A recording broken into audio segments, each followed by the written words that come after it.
সকল জাতি ভাষা ভাষী জনগোষ্ঠীয়ে মিলা প্ৰীতি থাকিব লাগিলে আমি কংগ্ৰেছৰ ভোট দিব লাগিব। এই কাৰণে যে কংগ্ৰেছে ধৰ্ম নিৰপেক্ষতা অটুট ৰাখিব, সকলোকে লৈ আগবাঢ়িব। ইয়াৰ সন্মুখত আমি বহি আহিছো মহানন্দ চৰকাৰ, ভাষিক সংখ্যালঘুৰ নেতা, বাঙালী মানুহ, বাঙালী লিডাৰ। মই গিৰীশ বৰুৱা, ৰাজবংশী অসমীয়া, মই ইয়াত আছো। আপোনালোকৰ ইয়াৰ সন্মুখত আছে জ্যোতিৰ্ময় বৈশ্য, কলিতা মানুহ।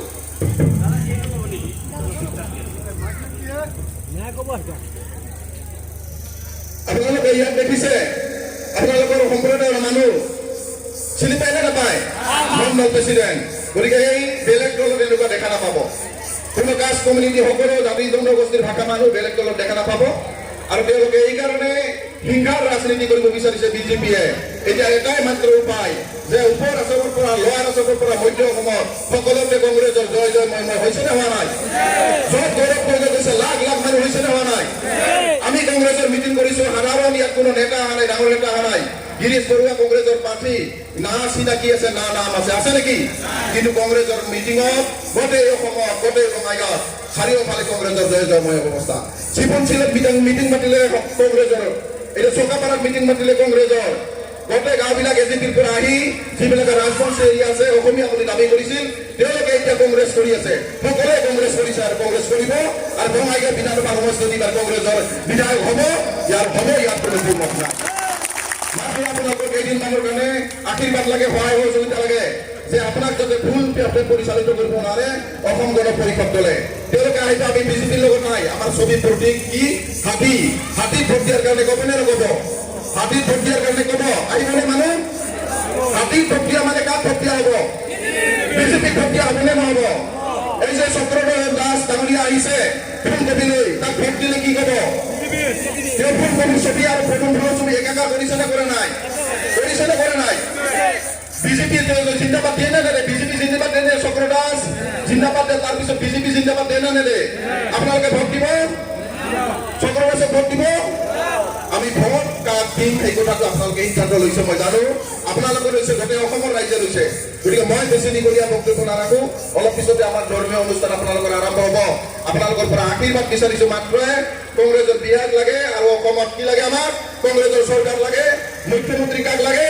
গৌৰৱ গগৈক লাগে। গৌৰৱ গগৈ মুখ্যমন্ত্ৰী বনোৱাৰ স্বাৰ্থ, বঙাইগাঁও কংগ্ৰেছৰ বিধায়ক বনোৱাৰ স্বাৰ্থ, ইয়াত বিধায়ক ফণীভূষণ চৌধুৰী সাংসদ আৰু বিধায়ক তেওঁলোকৰ এক নাগৰিকত্ব বা যিটো একক পৰিয়াল বা সেইটো পৰিৱৰ্তনৰ স্বাৰ্থ। সুদীৰ্ঘ 40 বছৰে আমি এজিপিক ভোট দিছিলো, কিন্তু আমাৰ সকলো জাতি জনগোষ্ঠীৰ ভাষা মানুহৰ এতিয়া খবৰ নলয়। কাৰণ এই কাৰণে নলয়, তেওঁলোকৰ এতিয়া ক্ষমতাই মূৰত ধৰিছে আৰু মূৰত ধৰাটো স্বাভাৱিক। তাৰ কাৰণে ফণীভূষণ চৌধুৰী দায়ী নহয়। মোক গিৰীশ বৰুৱাক যদি আপোনালোকে একেৰাখে 40টা বছৰ বিধায়ক হিচাপে থাকে, মোৰ ক্ষমতাই মূৰত ধৰিব। ধৰিব নে নধৰিব? আপোনালোকে খেতি পথাৰত 4 বছৰ 3 বছৰ পিছত খেতিৰ বিধান বদলাই নে নবদলাই? কিয় বদলাই? একেটা খেতি কৰি থাকিলে খেতি ভাল হয় নেকি? বদলাব লাগে নে নালাগে বিধান? কিন্তু বঙাইগাঁৱত বিধান বদলাইছে নে বদলা নাই? বঙাইগাঁৱত বদলা নাই। এইবাৰ বদলাব লাগিব। এই হ'ল পৰিৱৰ্তনৰ সময়। আপোনালোকৰ সকলোৰে সহযোগিতা কামনা কৰিছো, আপোনালোকৰ আশীৰ্বাদ বিচাৰিছো। বেছি সময় নাই, ইয়াৰ পিছতে আৰু সভা আছে 2-3 দিন পিছত, যিহেতু ইয়াত আজান দিব। গতিকে আমি সভাখন ইয়াতে ভংগ কৰিব বিচাৰিছো। মাত্ৰ আপোনালোকে আশীৰ্বাদ আৰু সহায় সহযোগিতা আগবঢ়াওক।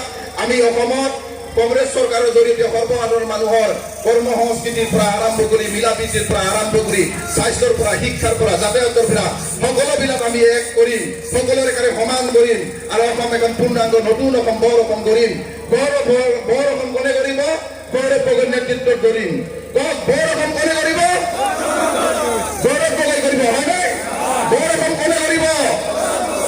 বৰ অসম কোনে কৰিব? গৌৰৱ গগৈ কৰিব। গতিকে আপোনালোকক পুনৰ মোৰ তৰফৰ পৰা সেৱা জনাই মোৰ বক্তব্য সামৰিছো। আমি ইয়াতে চমু বক্তব্য ৰাখি কিবা ভুল ভ্ৰান্তিৰ কাৰণে ক্ষমা বিচাৰি মাত্ৰ 9 তাৰিখৰ দিনা আপোনালোকৰ আশীৰ্বাদ আমাক লাগে। হাতৰ ছবিত ভোট দিব, তাকে কামনা কৰিছো। ধন্যবাদ।